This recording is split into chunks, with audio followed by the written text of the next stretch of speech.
This episode of Ancient Secrets of the Bible will take you back to the very beginning, if we can find where that was. Was there a time and place where the weather was always perfect, the foliage was always lush and green, and exotic fruits were free for the taking? A biblical paradise known as the Garden of Eden. Whether or not such a place actually existed is an enigma that has intrigued man since the beginning of time. And if it did exist, where was this earthly paradise? Scholars and theologians throughout the centuries have searched for the Garden of Eden, but time seems to have erased the key landmarks that would be crucial in finding this enchanting spot. Do pictures taken from space reveal this long-lost utopia? Have scientists finally uncovered evidence that proves there was a real place called the Garden of Eden?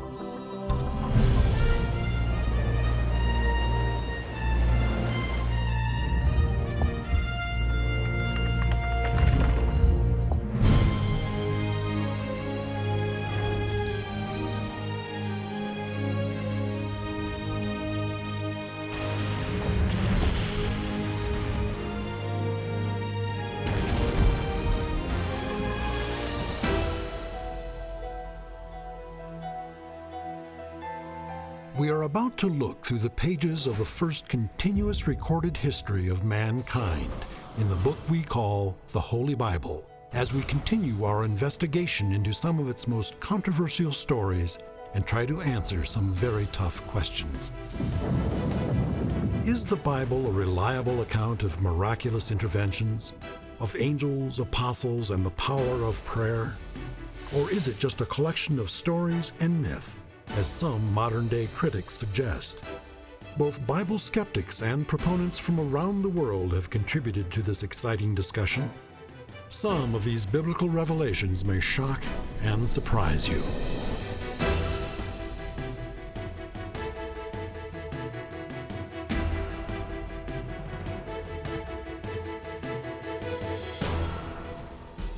This episode of Ancient Secrets of the Bible puts us in touch with what many people believe is the very beginning of life on Earth.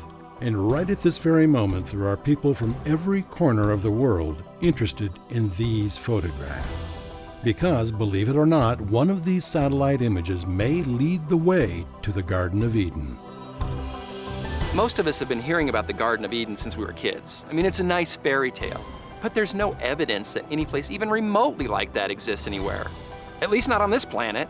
Actually, ancient writings found in the book of Genesis provide us with several tantalizing clues that may point to the location of the renowned paradise known as Eden.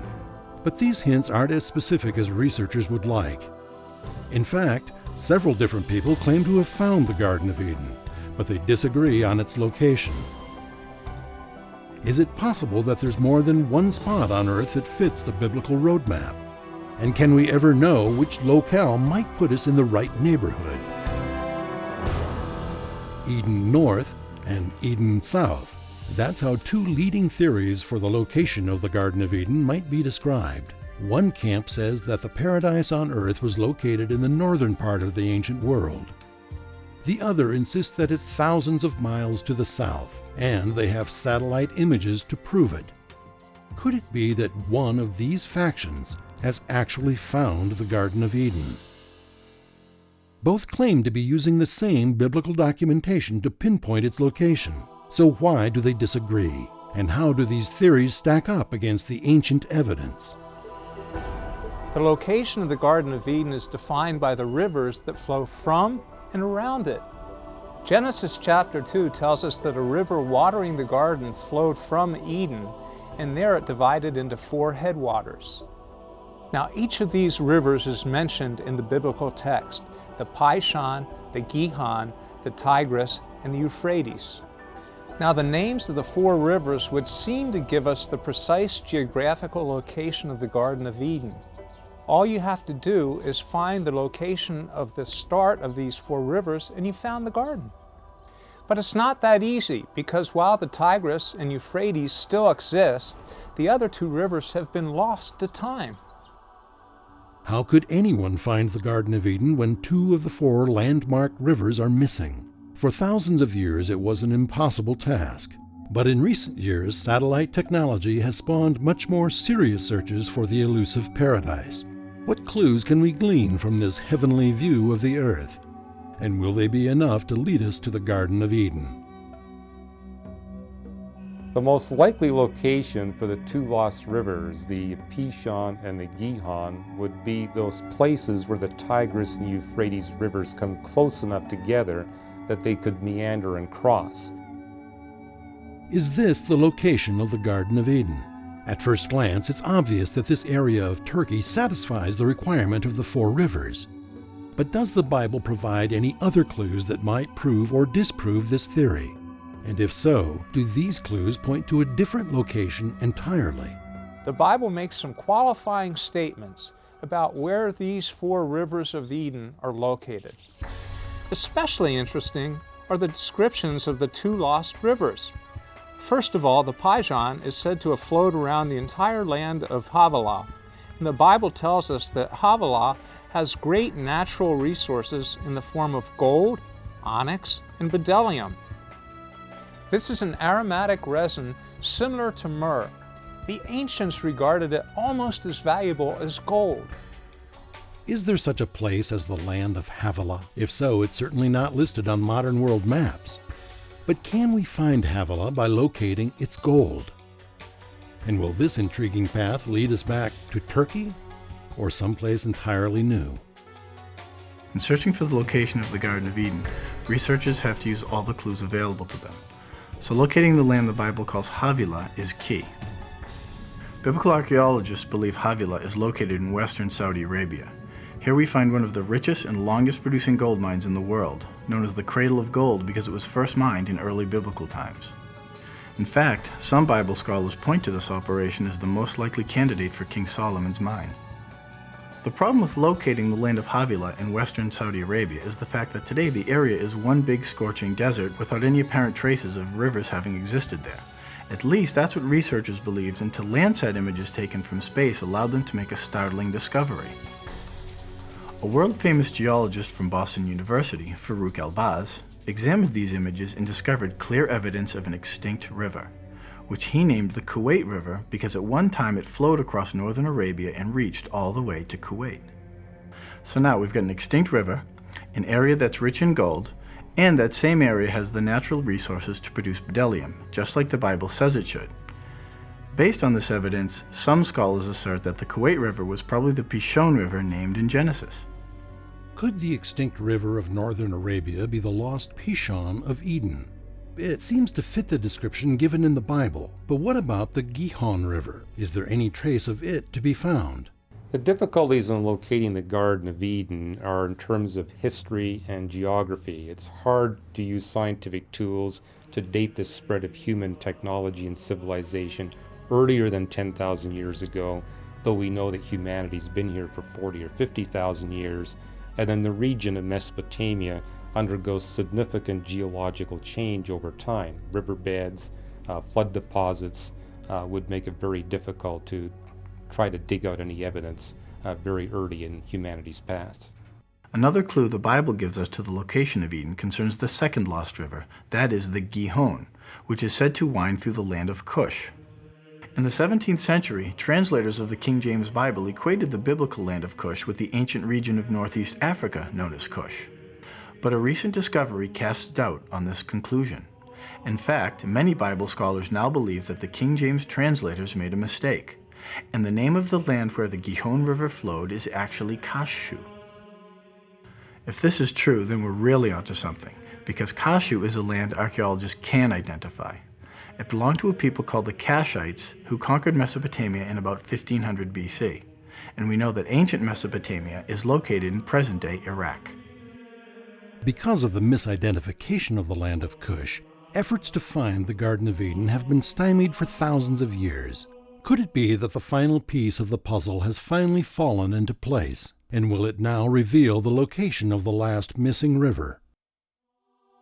Based on this new identification of the land of Cush, many scholars have concluded that the Gihon River of the Bible is probably the Karun River of today. The Karun's course begins in Iran and flows southwesterly toward the Persian Gulf. So, if all the clues are put together, some scholars conclude that the Garden of Eden must have been located somewhere at the head of the Persian Gulf at a time when all 4 rivers joined and flowed through that area. Unfortunately, if the Garden of Eden has been found in the area of the Persian Gulf, the political situation in this part of the world would make it difficult to search for the lost paradise. But why is it important to know where the Garden of Eden was anyway? It probably doesn't mean anything at all. I mean, even if you found the rivers and everything else, it doesn't prove anything except the guy who made up the story knew where the 4 rivers were located. Well, what is the Garden of Eden? The Garden of Eden appears in Genesis chapter 2 at the beginning of the account of creation. And that's where the man is first placed, that's his home, and then the woman is created, and that's her home. And it is a place where God meets with the people. We read that it's to the east, and what's interesting is, particularly in verses 10 to 14, we have a lot of information that sounds very geographical, as though you want to really place it just exactly where it is. It talks about the Tigris River, the Euphrates River. We know where those are today. It talks about the Pishon and the Gihon rivers, and we don't really know where those are, especially if we're looking for them around the Tigris and Euphrates, and it says that the headwaters of these are where the garden was originally. As it turns out, a search of any kind may be entirely pointless because the site may be out of reach forever. Could it be that the latest round of satellite photos indicate that the Garden of Eden is now underwater? Or does the true Eden exist in yet another location? On the western facade of the Dome of the Rock Mosque in Jerusalem, there is an Arabic inscription which reads, "The Rock of the Temple from the Garden of Eden." The northern gate of the mosque is called the Gate of Paradise, and just inside this gate lies a stone of green jasper about a half-meter square called the Stone of Eden. Is it possible that the building materials for one of the most disputed sites in the world came from the Garden of Eden? Has satellite technology finally revealed its actual location? And if so, can we get there? With the discovery of the extinct Pishon River in Saudi Arabia and the identification of the Gihon River in present-day Iran, all the pieces of the Eden puzzle have fallen into place. But although the approximate location of the garden has been found, we're no closer to actually seeing it than we were before. The reason being that climate changes have caused the waters of the Persian Gulf to rise since biblical times. And that means the area where the garden was located has been overtaken by the sea. One of the most amazing artifacts in my collection dates back to about 4400 to 4000 BC. It is a stone. It is made in the pictograph form of an ancient Sumerian river trading boat. On the back of this artifact are engraved Sumerian pictograph symbols that reveal an astounding story. This story relates to a mountain-sized meteorite bouncing off the planet Jupiter and sent plunging into South Central Arabia. As the meteorite entered the atmosphere traveling at 36,000 miles per hour, it broke into pieces. Part of it penetrated the South Central Arabia area, creating the Warbar crater fields and possibly destroying the biblical land of Havilah.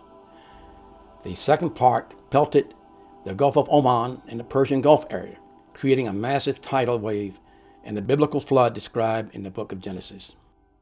Based on these catastrophic events, it is very likely the Garden of Eden was buried under the flooding waters of the Persian Gulf. After thousands of years of searching, has man once again been defeated in his quest for paradise? Is the Garden of Eden lost forever under the salty waters of the Persian Gulf? Or is it possible that all this technology has led us on a wild goose chase? Could it be that the real Garden of Eden is tucked away in some other remote corner of the earth? At least one man has gone back in time to try to find it. Apart from the story in Genesis, we do have traditions from outside the Bible, including the Babylonians and Sumerians, who mention a magical land beyond the mountains to the north. Could the legends of ancient cultures lead us to the authentic location of the Garden of Eden? In April of 1997, archaeologist David Rohl set out to find the lost paradise using information gleaned from Sumerian clay tablets that are said to be more than 5,000 years old. There's a very ancient epic poem entitled Enmerkar and the Lord of Aratta. Now this place Aratta, which Enmerkar's vizier goes to is beyond the mountains. It's probably the biblical Ararat, the place where Noah's Ark came to rest. And this place, this Aratta, also has a plain. The Sumerian word is Edin, which is the biblical Eden. The Edin is a Sumerian word. It means plain, open land, uncultivated land. It's the sort of thing you would imagine for an Adam and Eve type situation where we don't have real cultivation at this time. Enmerkar is the king of Uruk, and this is in southern Iraq today. And his envoy is sent across the mountains, the Zagros Mountains, to a place called Aratta, north of the mountains. And he brings messages from the king of Uruk, Enmerkar. So in fact, he's the first postman in history. Diplomatic relations between Uruk and Aratta weren't going too well. In fact, after about 15 years of arguments between the two kings, Enmerkar eventually invaded Aratta and brought back gold and semi-precious stones to adorn a temple in Uruk. And of course, Eden itself was rich in gold and semi-precious stones. The envoy's journey from Uruk to Aratta involved crossing through 7 gates. Now these gates are like mountain passes or gorges through the mountains. So you're crossing 7 mountain ranges to reach Aratta and therefore Eden. Now this may be similar to what we call the Hebrew tradition of the 7 heavens. And when you reach the 7th heaven, of course, you're in paradise. Could the Garden of Eden be located in the mountains of western Iran? After all, satellite photos have led other experts to place the biblical paradise thousands of miles away. Could it be that the ancient record is more reliable than modern-day technology? According to some, the evidence appears to show that the third location fits the biblical description even better than the other 2 possibilities.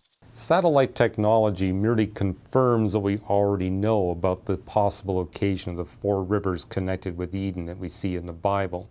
Namely, it's those places where the Tigris and Euphrates rivers come close enough together in the floodplain of Mesopotamia where we can get these riverbeds crossing over one another. Different scholars have suggested different things about this. There are some who look to the real headwaters of the Tigris and Euphrates in northern Syria or southeastern Turkey up there somewhere, and have suggested that the author had in mind that the Garden of Eden was originally there. There are others who argue that it maybe should be found in where the Tigris and Euphrates actually meet. That's at a place called the Shatt al-Arab, which then flows into the Persian Gulf. And then they connect the other 2 rivers, the Gihon with a river that flows out of the Kassite or Kush mountains, as the text refers to them, and possibly even a river that originally had its source in Saudi Arabia and flowed from there, but has long since dried up for the past 4,000 years. There's been some satellite photography and connection with a source there, which is the only source in the area for gold, which is also mentioned. It's very difficult to try to place it beyond that, but it is interesting that we learn there's a lot of water in the garden. There are precious stones and gems and minerals in the garden, and there are certain things that take place there. Looking for the Gihon River is rather difficult. The name doesn't exist today in the modern topography of the region. However, when the Islamic invasion took place in the 8th century AD, they came across a river which we call the Aras today, and they identified as the Gaihun, and this may well be the Hebrew Gihon. 100 years ago, if you looked at encyclopedias, you would have seen the name Gaihun or Gihon Aras. How is it possible that scholars of the 19th century made the connection between these 2 rivers, while 20th century scholars seem to have missed it? Sometimes it's just a matter of pure luck. For example, who would expect to find clues to Eden's whereabouts hidden in Victorian-era publications? Victorian scholars, it seems, placed the land of Kush in modern-day Azerbaijan and openly published their findings. And in fact, the name Kush has survived to this day. Victorian scholars were aware of a land called Qusayr, a classical Qusayr, which was in the land area of Azerbaijan, and through it flowed the Aras River. And this has identified them with the land of Kush, same as Qusayr, through which the Gihon flowed. So the Gihon Aras is the biblical Gihon flowing through the land of Kush. Could it be that old-fashioned scholarship has trumped modern technology once again? During his journey to the mountains of Iran, archaeologist David Rohl used information taken from an ancient Sumerian legend to find several key signposts. But were these clues actually leading him to the biblical land of Eden? Several more pieces of the puzzle needed to fall into place before he could be sure of his find. Would it be possible to locate the last missing waterway? Or was the Pishon River gone forever? The book of Genesis tells us that the Garden of Eden is in the east of Eden, in other words, within the boundaries of the land of Eden. And to the east of our area is a very fertile valley surrounded by high mountain peaks. Now this valley is bordered on the northern side by a mountain ridge called Cush-Adag. And Cush-Adag in the modern language means the mountain of Cush. And Cush is the land beyond to the north of this valley. Identifying the Gihon is a breeze compared to trying to find the Pishon, the fourth river. Now we don't have any rivers in this region with that similar sounding name. However, the fourth major river in the mountain area here is called the Kezel Uizan, which means the long gold in Iranian. Now we think this name Uizan may be the original Iranian version of the biblical Pishon. The only difference is the letters U and P have been interchanged. So we get from Uizan to Pishon or Pishon. Chapter 2 of Genesis tells us very clearly that 4 of the headwaters or sources of 4 great rivers from the region start out in Eden. So all you have to do is actually trace the rivers back to their sources, and there you are in Eden. So why hasn't anybody thought of this before? Has archaeologist David Rohl actually located the biblical land of Eden? His identification of the 4 rivers of the Bible is certainly startling. And the connection he's made to the land of Cush bears further witness to the theory's credibility. But what about the land of Havilah that's spoken of in Genesis? Does David Rohl's Eden fit the bill? This 4th river of Eden, the Pishon, flowed through the land of Havilah. On a modern map, this would be Angaran province in western Iran. And this area is indeed rich in gold and semi-precious stones, just as Havilah was rich in gold and semi-precious stones. The name Kezel Uizan, the river, means the golden Uizan, or in the biblical terms, the golden Pishon. And in this area there are many ancient gold mines. It was in April of 1997 when David Rohl set off to locate the land of Eden, and so far, all of his research appears to be paying off. He believed he had found the 4 biblical rivers of Eden, along with the lands of Cush and Havilah. But where was the actual garden? The land of Eden is a vast area, but Genesis 2 tells us specifically that the Garden of Eden is in the east of Eden. In other words, within Eden, but in the eastern part, and that's where you have to look for Adam's garden. We have to realize that the Garden of Eden is a natural place. It's not an artificial garden. The Hebrew words Gan Eden mean a walled garden, but it's not an artificial type of garden. We must envisage a natural space, perhaps a valley surrounded by high mountains. And the Greek word paradise, paradisa, coming from the Persian, also means a royal parkland or enclosed hunting ground. So both ideas tell us that we should be looking for a valley surrounded by high mountains. This valley of the garden is a remarkable place. It's bounded on its west side by a great lake, Lake Urmia, with its marshes. The valley itself is long and thin, running from west to east. Through it flows a beautiful river, which comes down from the mountains. To the south and to the north are high peaks protecting the valley, and to the east a pass which leads out of the garden towards a place called Nukti in the local language, which means belonging to Nukt, and Nukt could be the biblical Nod. Climatologists have worked out that this area was very much lusher in the ancient times, several thousand years ago. The valley itself was protected. It had a sort of microclimate with warm winds coming in from the west. So it was very, very fertile, lots and lots of water, lots of areas to grow plants and to cultivate. This really was a paradise on earth. With modern satellite technology giving us a God's eye view of our planet, we can now look down on Earth as if it were a treasure map. But so far, we haven't been able to use this knowledge to pinpoint the location of what may have once been an earthly paradise, in large part due to the fact that there's more than one X that marks the spot of the treasure. Will we ever be able to determine which of these locations, if any, was the actual Garden of Eden? Or are we wasting our time looking for a place that no longer exists? There are those that believe the Garden of Eden was located near today's Tigris and Euphrates rivers, because those are the rivers that are mentioned in the book of Genesis.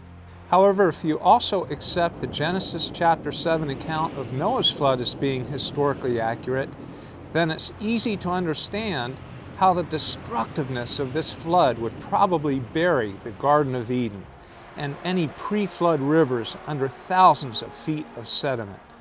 It would seem the survivors of the flood would give the rivers around Mount Ararat the same names that they had before the flood, the Tigris and the Euphrates. Could the actual site of the Garden of Eden still exist, or is it lost forever?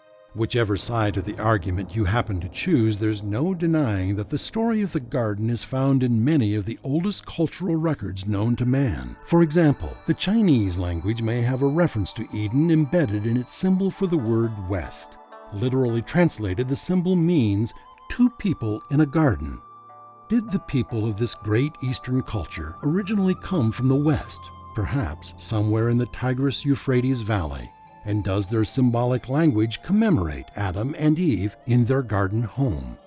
The answers to these mysteries may still be beyond our reach, but the search for the garden will undoubtedly continue, because in a way it represents a quest that all people seek, the quest to return home. Perhaps that home is in our hearts, and only through the ancient secrets found in the pages of the Bible will we ever discover where it lies.